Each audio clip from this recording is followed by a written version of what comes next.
Hola, ¿qué tal? Muy buenos días, buenas tardes o buenas noches. Depende el lugar y el momento desde donde nos estén mirando. Bienvenidos a este su programa Líderes al Descubierto. Hoy tenemos un tema muy interesante alrededor de la nutrición. Para ello tenemos a la doctora Sofía Meraz. Ella es doctora en Ciencias de la Alimentación y además es la directora científica de Keto Life. Acá estaremos desmitificando muchos temas alrededor de ello. Pero ¿qué les parece si en lugar de que yo la siga presentando y mostrando sus múltiples atributos y reconocimientos, dejamos que en sus propias palabras nos cuente cómo es que ha llegado hasta ahora? ¿Qué detalles hay en su niñez, en su infancia, en su juventud y por supuesto en la etapa adulta que nos pueda compartir para que podamos inspirar a esas mujeres y hombres que aspiran o que están en el camino o administran actualmente equipos donde el liderazgo es indispensable? Bienvenida, Sofía, un gusto tenerte con nosotros. Muchísimas gracias por la invitación, Bogar, y para mí es un placer y un honor siempre poder compartir un poquito lo que es mi pasión, la nutrición, y bueno, casi ya 22 años de expertise en el área de la nutrición ya a nivel profesional. Sensacional, importantísimo. ¿Por qué no nos cuentas un poco cómo eras de niña? Si siempre te alimentaste bien, si a lo mejor víctima de todas estas costumbres mexicanas como el no te paras hasta que no acabes, o por qué no, en el caso mío, por ejemplo, lo que se cocinaba por la tarde duraba para la noche y para el desayuno siguiente, si eso es sano, si no. Y bueno, después seguramente en tu camino has encontrado algunos problemas, obstáculos que estoy seguro has podido superar, de otra forma no tendrías el éxito que actualmente tienes. Cuéntanos acerca de ello, ¿qué te parece? Perfecto. Bueno, pues te platico un poco. Siempre he sido muy hiperactiva, entonces mis padres de niña no me aguantaban. Mi papá en su juventud hacía fisicoculturismo, competía, entonces estaba muy enfocado como a tener una alimentación natural.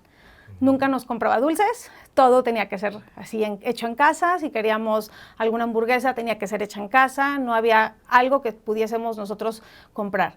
Y eso se lo agradezco. A pesar de ello, éramos muy remilgados. O sea, típico de que los niños no quieren comer. La realidad es que casi no queríamos probar cosas nuevas y bueno, mi mamá siempre estuvo muy al pendiente. Mi madre se dedicó completamente a nosotros. Como no me aguantaban, a partir de los 6 años me metieron a hacer actividad física. Okay. Entonces siempre hice mucha actividad física. A los 10 empecé a competir en gimnasia rítmica.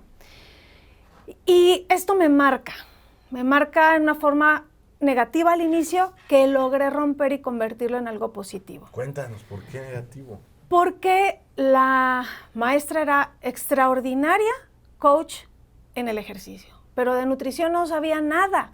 Okay. Y nos pesaba cada semana. No podía subir 1 gramo porque te castigaba haciendo ejercicio de más. Entonces te decía, no puedes comer nada de esto, no puedes comer nada de aquello, más nunca te decía qué es lo que realmente debes de comer. Claro. Yo estaba en desarrollo, pues 10, 11, 12 años, medía alrededor de 1,55 y pesaba 35 kilos. Wow. Lo que mi hijo, que va a cumplir 10, está por pesar, ¿no? Por supuesto. Pero empecé a tenerle rechazo y aberración a la comida. Que luego acaba con síndrome. Acabó con anorexia. Oh, qué cosa. Pero nosotros tuvimos que emigrar después del sismo aquí en el 85. Uh-huh. En el 88 nos fuimos a vivir a provincia, a un pueblito, que ahí era donde yo tomaba las clases. No se conocían de trastornos de alimentación. Yo lo que hacía, y ojo, porque muchas veces los papás no se dan cuenta porque desconocen, era, me servían el plato más chico que encontraba, que era el de mis hermanos, que les llevo 4 y 5 años. Me ponía los shorts de mis hermanos para que no se me viera grande. Okay. Y era una época donde se usaba la ropa muy holgada, entonces las playeras holgadas. Hacía diario ejercicio, o sea, 5 horas de ejercicio. Yo salía de la primaria y posterior a la secundaria y era irte a meter a hacer ejercicio. O sea, anorexia, vigorexia y todas esas cosas. Y terror a la báscula. Claro. Deprimida porque me sentía la más fea, porque obviamente en este tipo de ejercicios tienes que estar flaca. Y bueno, pues hubo cosas que marcaron mucho, que por ejemplo me decían, es que la maestra me decía, tienes un cuerpo de luchadora, y yo estaba flaquísima. No puede ser. ¿Sí? Entonces tenía la depresión por el piso, no comía, no estaba nutrida, mis neuronas, pues imagínate, yo era la más inteligente del salón en ese momento, pero me costaba mucho trabajo, porque no tenía una buena concentración, porque no tenía una buena nutrición. Bueno, Sí. eso está altamente comprobado, ¿no? Cómo la buena alimentación está ligada a una mentalidad sana, ¿no? Sí. Y por supuesto a un aprendizaje mucho más apto. Y a un éxito. O sea, cuando tus neuronas hacen esas conexiones, el éxito va hacia arriba porque estás enfocado en algo. Mi padre, pues entre tanto, a mí me tocó al revés, a mí me tocó, como me encantaba la escuela, no vas al colegio si no desayunas. Entonces yo chillaba, lloraba, porque yo quería, para enseñar algo nuevo que yo no me sé, y cómo no me van a dejar ir al colegio. Ya sé. Y desgraciadamente, pues mis papás en esos momentos estaban sin conocimiento, sin saber qué es lo que me estaba pasando. Hubo una doctora ahí en ese pueblo que les dijo, ella está mal, ella tiene anorexia. Okay. Pues imagínate mis papás. Una iluminada por allí. Sí. Y mi papá maestro de primaria, así como, ¿cómo qué es eso? No había internet, no había cómo buscar información, ¿no? Muy inteligente mi padre, que en paz descanse, se le ocurrió regalarme un libro que a él lo marcó, que es el de Rose, el de La panza es primero. Entonces, con dibujitos, qué son las proteínas, qué son las grasas, qué se debe, cómo no se debe comer, cómo te sientes después de comer, las vitaminas, minerales, y me empezó a gustar. Bien. Tomé la decisión, y eso yo creo que nos ha pasado a todos, después de que te vas por algo y te superenfocas, terminas dejándolo cuando no encuentras el balance perfecto. Boté todo y me dediqué a la mala vida, o sea, a comer de todo lo que no me había comido en años. Y pues subí de peso. Claro. No engordé, o sea, subí los kilos que yo debería de tener, pero no los subí nutricionalmente. Okay. Fueron de grasa, de azúcares, de lo que yo no podía comer. Por azares del destino vengo a Ciudad de México y voy al TEC de Monterrey a una expo de carreras. Oye, pero antes de que lleguemos allá, decías, me marcó para mal y para bien. Ahí voy. Ok, perfecto. Ahí voy. Sensacional. Voy a la expo de carreras y encuentro algo que dicen licenciatura en nutrición. Okay. Yo traía una muy mala relación con la comida, una muy mala relación con mi cuerpo. O sea, me sentía fea y flaca y luego fea y gorda. Okay. ¿Sí? Y me empiezan a explicar que un nutriólogo que yo no conocía, nunca había visto uno, nunca había tenido atención con nadie que se dedicara a la nutrición, era aquel que te enseñaba a comer. Eso se me grabó tanto que es mi lema ahora. Es aquel que te enseña a comer. Ah, caray, que no tus papás te enseñan a comer. No. Ellos solo te lo dan. Sí. Y yo dije, yo quiero estudiar esto.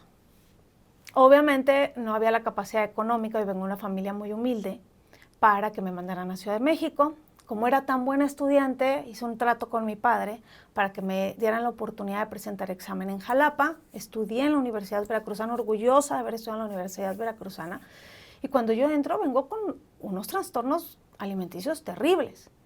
Pero empiezo a aprender de otras personas que había una salud idónea, una salud 360, que había que meditar, que había que hacer ejercicio sin fanatismo, que había que combinar los alimentos, que tener una buena hidratación, unos buenos hábitos de sueño, un equilibrio en el punto del estrés.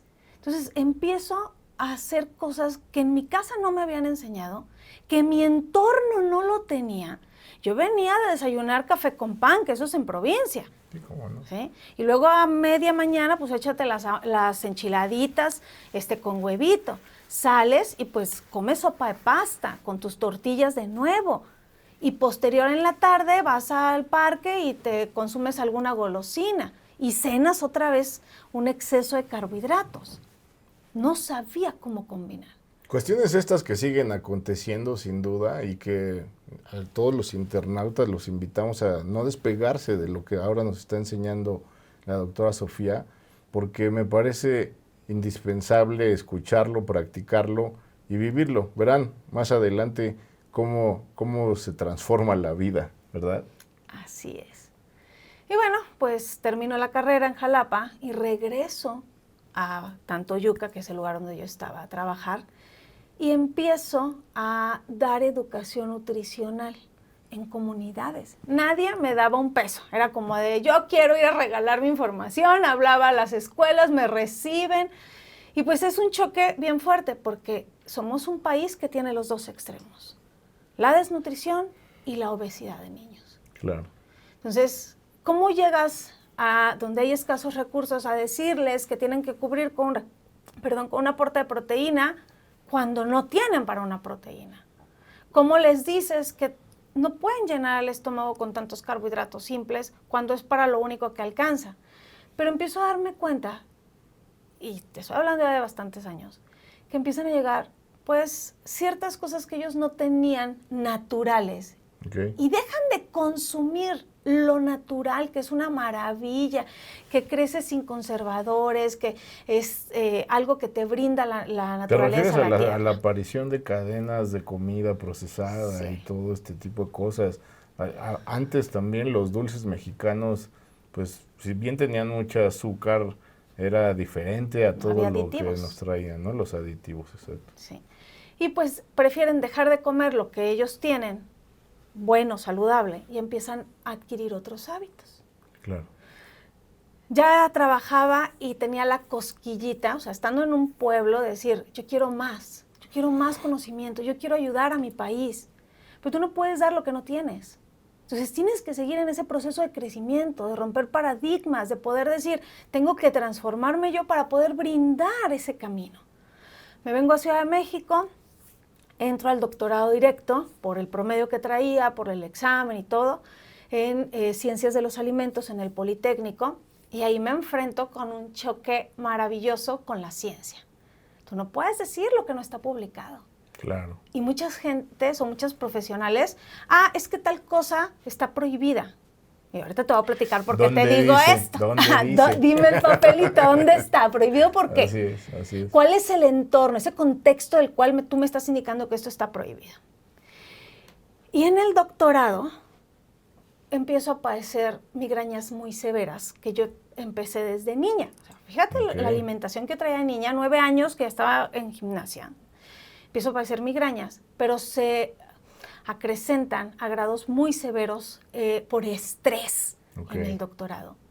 Y llego a tener convulsiones y al grado de pues, terminar hospitalizada. Wow, pues algo estaba pasando, ¿no? Y bien, como bien lo has señalado anteriormente, la salud es holística.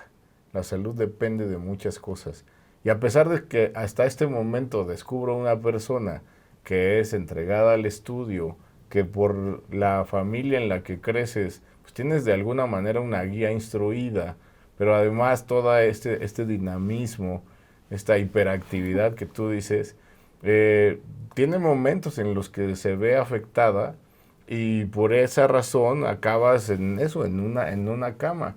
Descubrir esta parte de que no todo se trataba de movimiento, no todo se trataba solamente de alimentación, no todo se trataba probablemente de descanso.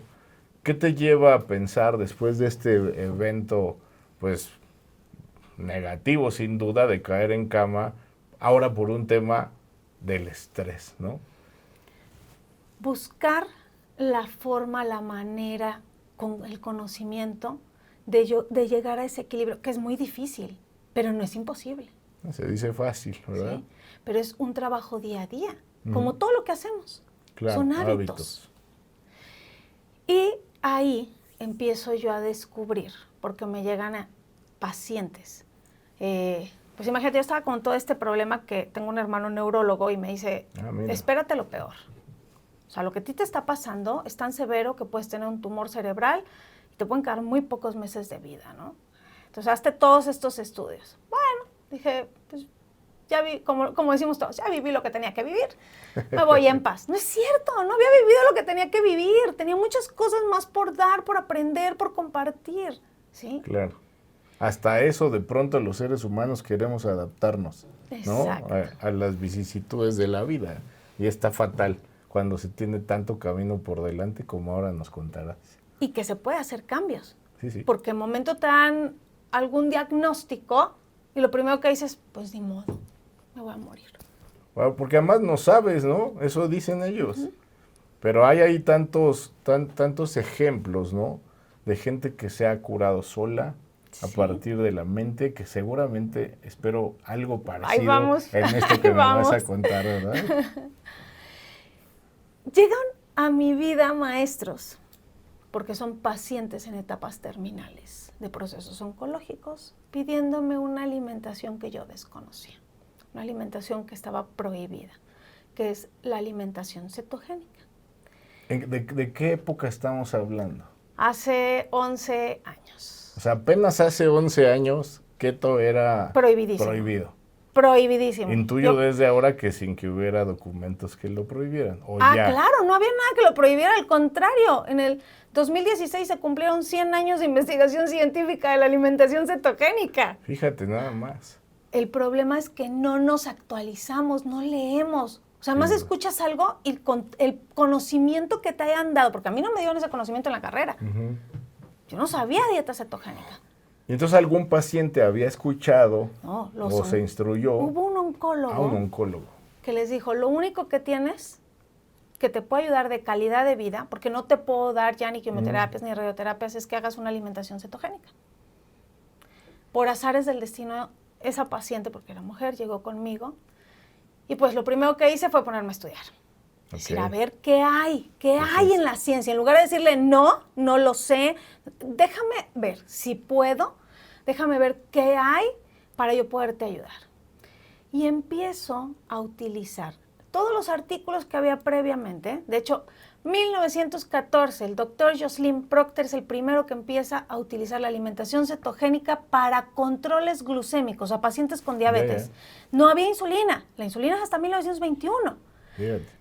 1916 él publica las primeras listas de alimentos que logran simular o emular el estado de ayuno, porque él hizo que esos pacientes controlaran las glucemias sometiéndolos a más de 7 días de ayuno. O sea, a un diabético le quitas la comida. Claro. ¿Sí? Claro, cuando eso parecería contraintuitivo, ¿no? Exacto. Vean a un diabético en sus primeras horas del día y a todo mundo le dice que tiene que comer porque si no empieza a temblar y se empieza a sentir mal. Por supuesto, cuando el cuerpo ha estado sujeto a un tipo de alimentación y le produces un shock, pues algo debe de pasar. Y eso es muy importante. Me gustaría que nos hables acerca de ello porque se habla mucho alrededor pues de esto que denominan keto flu al principio de este tipo de régimen y donde mucha gente por falta de conocimiento o por no dejarse asesorar por un profesional como es tu caso, pues se derriba, se derrota ante este tipo de cosas, ¿no? La cetosis nutricional se logra a través de una combinación específica de los macronutrientes. O sea, característica 1 de una alimentación ancestral es baja en carbohidratos. O sea, ¿cómo es que nosotros seguimos en este planeta existiendo si antes no había agricultura? Sin duda. No se comían excesivas cantidades de carbohidratos, porque ahora queremos meterle al cuerpo cantidades excesivas de azúcares y de carbohidratos refinados. Cuando comían lo que cazaban. Es una adicción terrible. Es la droga que más se vende, está permitida y que más mata. Fíjate. Oye, fíjate, ahora que hablas de eso, Yuval Harari en su libro Sapiens habla pues mucho de esta transformación en el ser humano, ¿no? En ese momento, justo en el Sapiens, donde entre las cosas que destaca es cómo el sedentarismo viene a crear un parteaguas en la historia para muchas cosas, pero incluso el de la alimentación, ¿no? Y al lado de eso se ha hablado mucho de que la agricultura trajo la domesticación de granos, que de pronto hoy se aprecian como que ni siquiera son aptos para el ser humano. ¿Qué hay de eso? Cuéntanos. Y cómo años después, donde parecería que no aprendimos nada, sino que por el contrario vamos mucho más hacia el alimento procesado, ¿cómo poder salir de ese aparente ciclo vicioso?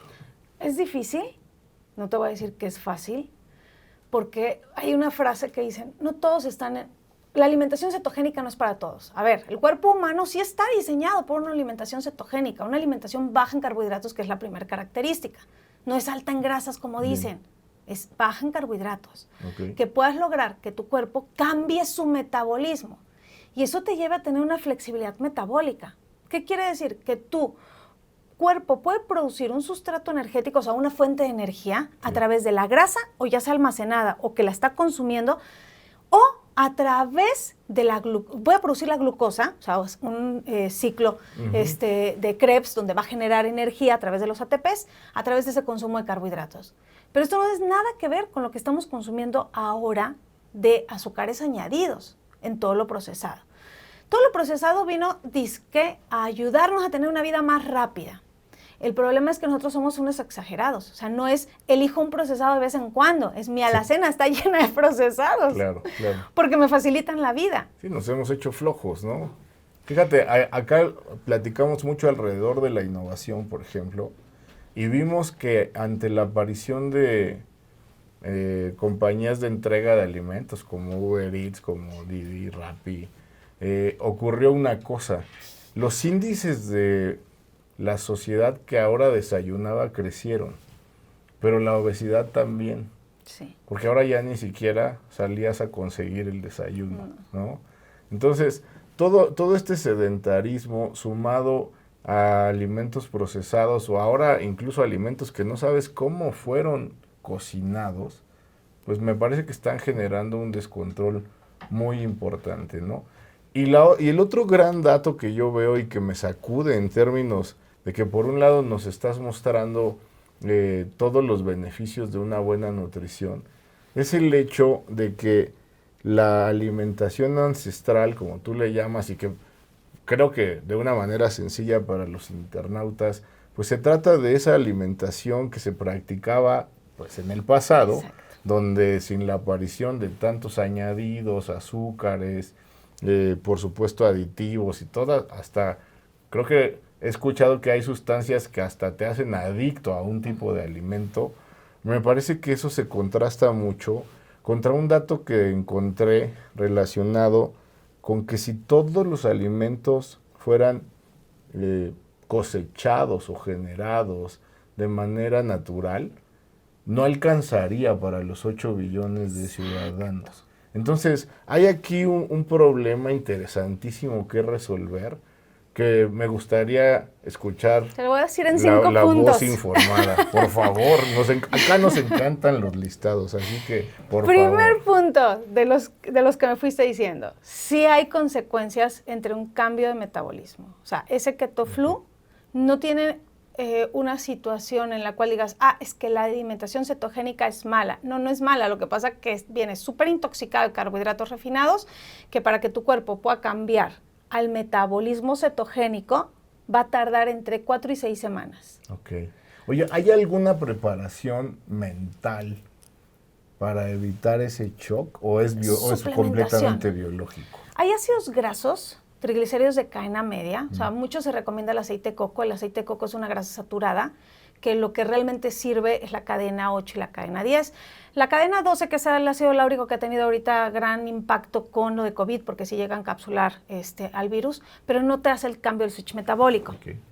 Entonces, la cadena 8 y la cadena 10, triglicéridos de cadena media, entran directamente a la vena porta, pasan a las mitocondrias hepáticas y generan la energía inmediatamente. Lo mejor es que no se absorben.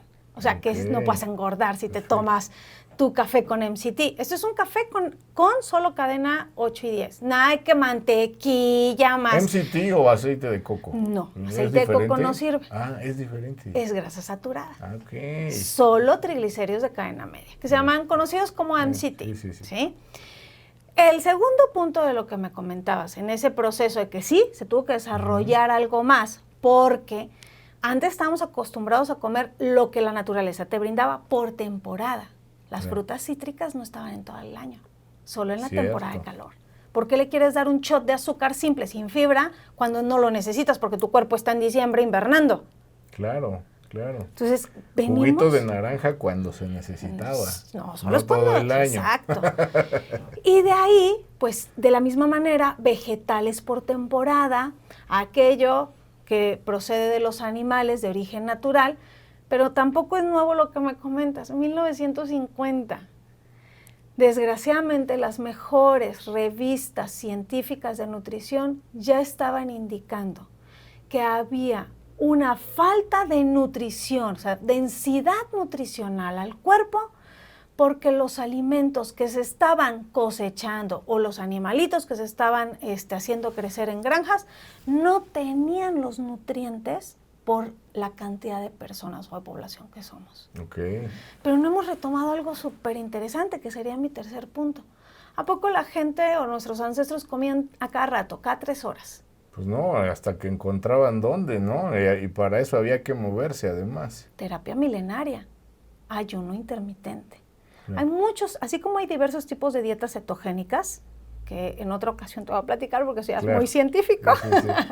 Pero no es una sola dieta cetogénica, lo quiero dejar claro para los del internet. Pero sabes que eso es interesantísimo, porque yo como que he detectado que hay ortodoxos de la cetosis, y ahora tú le llamabas bajo en carbohidratos, y creo que ahí hay una gran diferencia, por lo menos en esas. Estoy de acuerdo, sí. Te invitamos después a ver las diferencias, pero sí es importante que se sepa que incluso al elegir un régimen de cetosis, hay que hacerlo con los que saben, porque hay por allí un montón de cadenas que de pronto te hacen restricciones interesantísimas y que me van a llevar en algún momento a que una vez que bajas, cómo conservarte allí, ¿no? Porque ceto te baja muy rápido. Pues yo llevo 10 años en cetosis y yo subí 7 kilos de masa muscular. Justo lo interesante es cómo lograr esos hábitos, ¿no? Porque la tentación de regresar a algún postre procesado. Hay postres keto. Bueno, cuéntanos. Punto 3, y vamos. Vamos con el punto 3. Sí puedes hacer un estilo de vida cetogénico. La cantidad de carbohidratos va a depender de tu actividad física, de tu objetivo físico. Puede ser subir o bajar de peso. Tu objetivo patológico, porque la dieta cetogénica no sirve solo para bajar de peso, es la cerecita del pastel, o no sirve solo para subir músculo, porque es la única combinación que preserva la masa muscular, ¿ok? Hay muchas patologías en las cuales mejora la calidad de vida y hay otras en las cuales se redime la enfermedad, ¿ok? Entonces, con todos estos 4 puntos, el último punto que puede cambiar tu vida y lograr ese estilo de vida es la educación, es el aprendizaje, es compartir la información. Y te agradecí al inicio del programa, pero en verdad me parece admirable que se esté permitiendo, porque yo llevo más de 11 años manejando pacientes sanos, enfermos, hasta embarazadas en alimentación baja en carbohidratos, ¿ok? Pero está muy todavía vetado el que se maneje esta alimentación, porque nos han puesto a actualizarse y no es algo nuevo, te vuelvo a decir, 100 años de investigación científica con respaldo en todas las patologías, hasta en embarazo, Y de aquí que salga un preámbulo para que la gente que quiera mejorar capacidades, y es, no te voy a prohibir un postre, te voy a enseñar cómo puedes hacer un postre bajo en carbohidratos, dónde puedes conseguir de forma, pues natural, se podría decir alguien que también te elabore ese postre. Es saber combinar los alimentos. No, yo estoy a dieta. No, no es una dieta, es un estilo de vida. Puedes ir a cualquier país, puedes ir a cualquier pueblo, a cualquier comunidad. Va a haber cualquier animal que corra, vuele, nade o camine. Sin Lo duda. vas a encontrar. Ese es un dato interesantísimo, ¿eh? La verdad es que cuando practicas keto, que yo debería ponerme un letrero de que ya no lo estoy haciendo, no se vayan a equivocar, pero la verdad es que es una dieta fácil incluso para los mexicanos. Porque grasa cualquier natural. cosa tiene grasa, los guisados que se acostumbran, pues parecería ese balance. Por supuesto, hay que cuidar mucho más el tema, creo, el del carbohidrato, ¿no? Sí. Y el movimiento. Pero de verdad, es relativamente sencillo encontrar alimentos para no salirte de la famosa cetosis. Que ese es otro dato interesante, ¿no? Eso de que entras y sales, también de pronto a quien lo practica le puede resultar difícil el estaré, no estaré, me pasé del carbo, sí, no. ¿Ahí qué hacen ustedes? Es que se ha malinterpretado. Fíjate. La gente piensa que todo es estar, como las calorías, cuando se llaman las dietas por calorías, todo es estar contando carbos. No. Bueno, yo les voy a contar un poquito de cómo les enseño a mis pacientes. Esa lista de vegetales es ilimitada, puedes comer lo que quieras, cuando quieras, y les enseño su porqué. Todo tiene un porqué. Si te das cuenta, te voy a poner un ejemplo bien sencillo. 2 tazas de acelga tiene 4.3 gramos de carbohidratos. No, hombre, si nada más puedo comer 20, tiene 4.3 gramos de carbohidratos. Ok, pero se resta la fibra. Te termina quedando 0.7 de carbohidratos por 2 tazas de acelga. No he conocido a ningún paciente en los 11 años que se coma 2 tazas de acelga en una comida. Pero más en volúmenes, eso también se tiene que enseñar, supongo.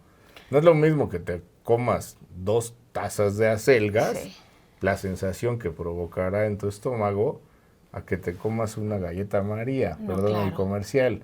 Vas a seguir teniendo hambre y vas a disparar azúcar y carbos, ¿no? Exacto. Entonces, pero todo tiene una razón. Vamos a lo rico de la keto. Pero te falta un punto. Espérame. Vamos a lo rico de la keto. Dale. La grasa. Bien. La grasa no es mala. Hay 2 ácidos grasos esenciales. Hay 9 aminoácidos esenciales. No hay ningún carbohidrato que sea esencial. Nuestro cuerpo lo puede producir. Fíjate. Y no estoy peleada con los carbohidratos. Y la keto no es 0 carbs, como se dice. Es una dieta sin carbohidratos. No existe. Solo la carne, bueno, la proteína animal no tiene carbohidratos, pero tiene aminoácidos glucogénicos. Va a haber pico de insulina. Claro. No puedes vivir a carne y a grasa. No se puede. Entonces, consumes vegetales de la superficie de la tierra, consumes proteína animal natural, que cierta proteína como el huevo tiene carbohidratos. ¿Sí? Los quesos, que son, pues tienen un proceso que lo puedes también consumir pues hecho en algún... Pero ese carbohidrato vive ancestralmente. ¡Claro! ¿No? La diferencia. No tiene un proceso de refinamiento, ¿sí? Y bayas, frutos silvestres, que estaban en mayor proporción por las temporadas antes de que viniera todo esto a modificarse, porque el plátano ni siquiera se podía comer. El plato ha sido modificado genéticamente para que nosotros lo pudiésemos comer, que no entra en keto, ¿eh? Entonces, finalmente, hay unas semillas deliciosas que son los frutos secos, que tampoco se pueden consumir en gran proporción porque tienen grasas omega 6. Tienen omega 3 que son antiinflamatorias, pero las omega 6 son proinflamatorias. Y no es que sean malas. Venimos de aceites hidrogenados. Claro. Te voy a hacer una pregunta, vamos a ponernos capciosos. A ver, por favor. ¿Alguna vez te has comido una mazorca de maíz? O sea, sí. El elote. ¿Te escurre la grasa cuando te lo comes? No. Entonces, ¿qué congruencia habría que haya un aceite de maíz? No. ¿Has comido la soya alguna vez? ¿Los frijolitos de soya? Sí. ¿Te escurre la grasa cuando te la comes? No, tampoco. ¿Y por qué hay un aceite de soya? Wow. Hay que ser, en la dieta keto, por eso es lo ancestral, hay que ser muy obvios. Cómete un aguacate, yo en mis 15 me ponía el aguacate en el cabello.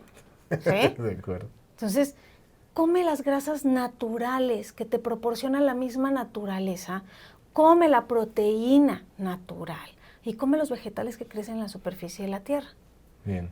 Dependerá ya, eso es para quien quiera llevar un estilo de vida cetogénico, dependerá ya de una patología, mover, se le llama el ratio, o sea, la cantidad de grasa, en contra o en relación de la cantidad de carbohidratos con proteína. Bien. Pero eso ya es específico.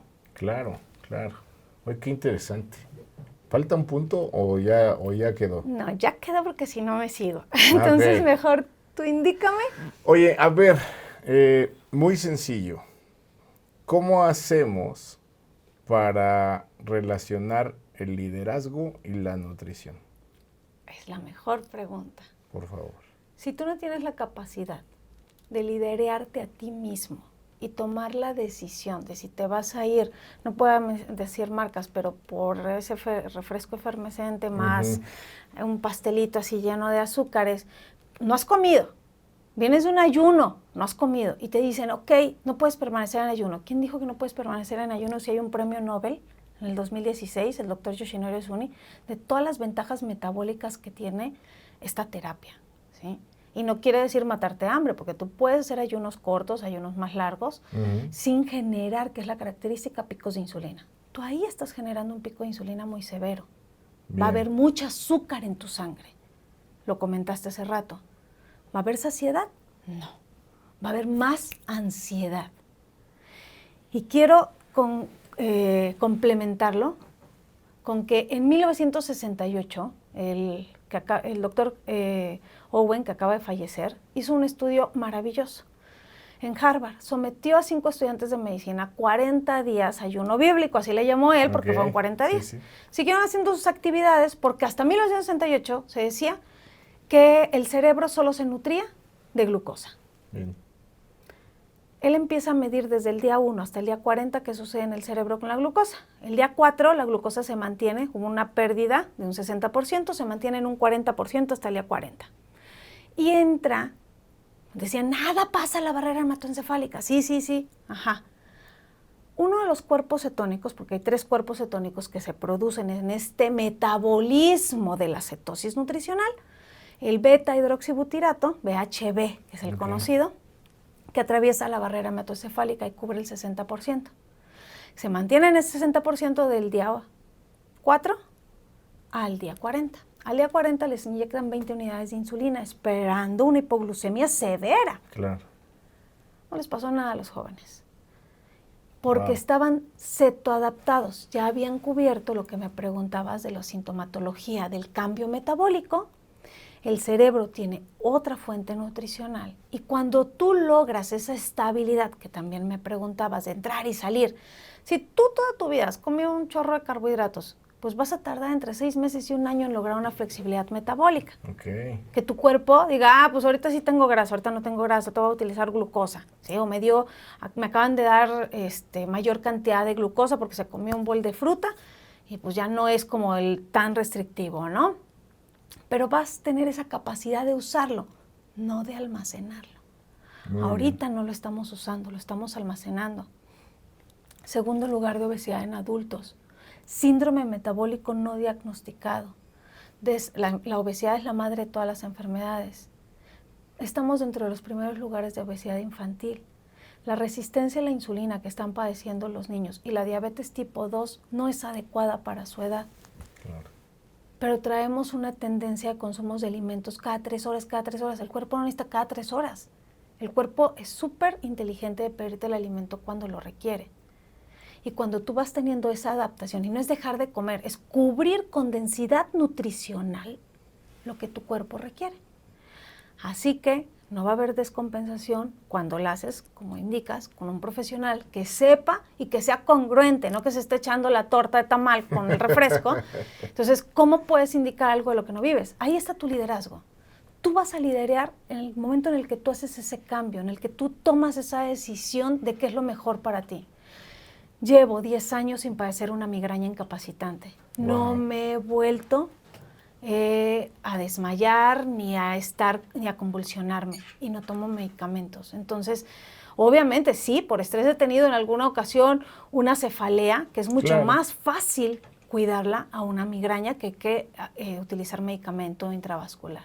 Ya lo creo. Pues miren, qué interesante lo que nos cuenta Sofía. La verdad es que hay que tenerlo muy en cuenta. Y fíjate, un poco ya hacia finalizar, yo he escuchado de mucha gente que reporta incluso en la cetosis mayor creatividad, mayor capacidad de innovar o incluso el descubrimiento de habilidades mentales que pensaban no tener. ¿Qué hay de eso? Muy cierto. Muy cierto. Algunos de mis pacientes, pues, son altos directivos y preciso organizaciones de salud y no conocían, por ejemplo, la cetosis y el ayuno.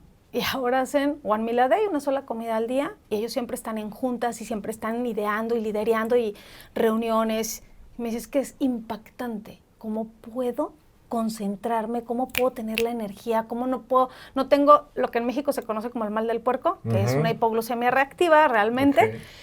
A la carga glucémica que le metiste a esos carbohidratos, azúcares simples, y después pues, secreta la insulina para poder mediarlo. Y ni siquiera tengo hambre. Y están en su peso y preservan su músculo. Pero en el momento en el que comen, lo que se busca cuadrar es el nutriente que el cuerpo requiere, esa densidad nutricional. Entonces, cierto, mejora conexiones neuronales, te da mayor rendimiento, obviamente hace un efecto antiinflamatorio. Y esto, pues ahorita por COVID, la verdad es que benefició. Hay más de 10 artículos científicos que salieron en un año haciendo el cambio del switch metabólico a dieta cetogénica a pacientes que se enfermaban de COVID-19. Entonces, mejoras tu salud, rindes más, te concentras más, evitas desarrollar enfermedades crónico-degenerativas y redimir algunas como la diabetes o la resistencia a la insulina, síndrome metabólico, hígado graso no alcohólico. Entonces, todo esto va a hacer que tú, en tu trabajo, en lugar de estarte reportando tantos días de ausencia por enfermedad, pues que estés y que no seamos un país donde somos el país de los países que más trabajan, menos vacaciones tiene, menos gana, porque no rendimos. Claro, claro. Pues si esas y otras múltiples razones no les motivan a entrar a cetosis, ya no sé qué pueda yo hacer, ¿verdad? Pero bueno, fíjate, hay una cosa también que me gustaría conocer, porque la industrialización está en todo y es voraz. Incluso he oído de cetonas externas. Otra vez, si hablamos de que la cetosis se producirá por una alimentación correctamente llevada, ¿esto es bueno, es malo, las cetonas ¿O por qué? externas? ¿O por qué? ¿Por qué sí, salen? ¿por qué no? Bueno, como entrar en cetosis es tan difícil y las personas no tenemos el liderazgo como para decir, lo hago. Yo le llamo, maldita prisa. Yo te voy a decir una cosa, a la Viva México, así les digo a mis pacientes, aquí hay dos caminos. O lo haces a la Viva México, me aguanto bien. No importa que me dé la cabeza, no importa que me dé letargo, no importa que me dé insomnio, no importa que tenga ansiedad, porque ya sé que en 4 a 6 semanas yo lo voy a lograr, ¿ok? O te auxilias. Estas las descubrió el doctor Dominic D'Agostino.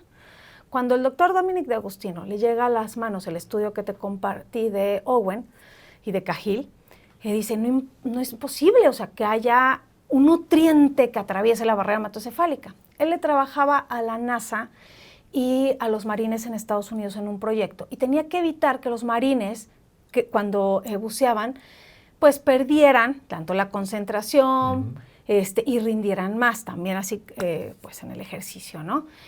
Y aquellos de la NASA que se iban, porque su esposa y él también estuvieron en esos proyectos, pues no perdieran masa muscular. Entonces empieza a utilizar la alimentación cetogénica con este objetivo. Pero pues no tienes tanto tiempo para que un marín se pueda cetoadaptar, que se le llama. Claro. Entonces imagínate el pobre marín, el primer mes no se puede ni despertar y anda cansado y le ponen a hacer ejercicio y no rinde, ¿no? Y lo que desarrolló, porque él tiene patentadas las cetonas exógenas, a diferencia de otro tipo de suplementos que no son sales cetónicas, ¿sí? Entonces él patenta las sales cetónicas y empiezan a utilizarse. Cuando tú tomas las sales cetónicas, 30 minutos después que ya llegan a tu cuerpo, el cuerpo entiende, porque es metabólico, claro. Ok, no me están dando los carbohidratos, no voy a hacer ciclo de Krebs. Ah, pero mi mitocondria tiene el nutriente, los cuerpos cetónicos. Okay. Y entonces produce la energía que requiere.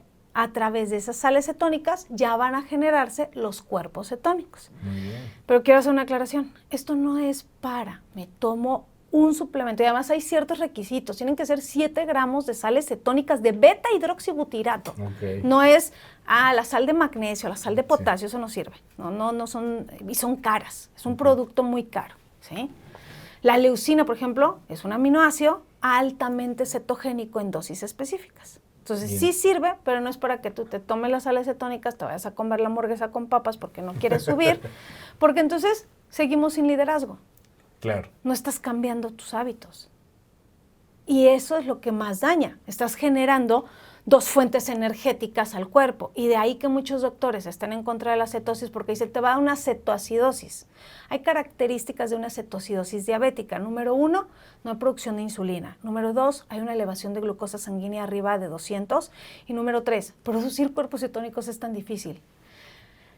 Si tú haces ayuno de 7 días y cargas entre 100 y 125 kilogramos de peso muerto todos los días o te pones a entrenar para un triatlón, podrías llegar, y eso pues dependerá mucho de tu habilidad, flexibilidad metabólica, entre 5 y 7 cuerpos cetónicos, 5 y 7 milimoles por decilitro de cuerpos cetónicos.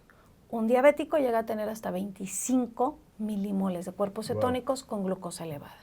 No es lo mismo. Cetoacidosis diabética y acá tenemos cetosis nutricional. Ya. Wow, pues miren, la verdad es que riquísima esta charla. Ya te estaré invitando para seguirle porque hay muchísima más información que seguro se necesita. Pero bueno, ya te descubrí. La verdad descubro una persona que justamente en ese pasado donde encuentras obstáculos que has tenido que superar, digamos, a la buena y a la mala, has aplicado el conocimiento, no te has detenido en esa curiosidad por encontrar respuestas, no solamente aquí, sino en el mundo, como se puede apreciar de las fuentes que citas. Y me parece que todo eso hace que seas la mujer reconocida a nivel mundial en este tema de la cetosis, la nutrición. Y que bueno, pues supongo que por eso, desde Keto Life también estás haciendo todos los esfuerzos para hacer llegar a la población, en especial mexicana, pues justamente este tipo de alimentación sana. Recordarles, grandes empresarios como por ejemplo los creadores de Google o de Twitter hacen una sola ingesta al día. Así que pues vayan, busquen inspiración en todas estas personas y de allí que podamos afirmar que una buena alimentación es una base indispensable para el liderazgo. Muchas gracias. Muchas gracias. Muchas gracias.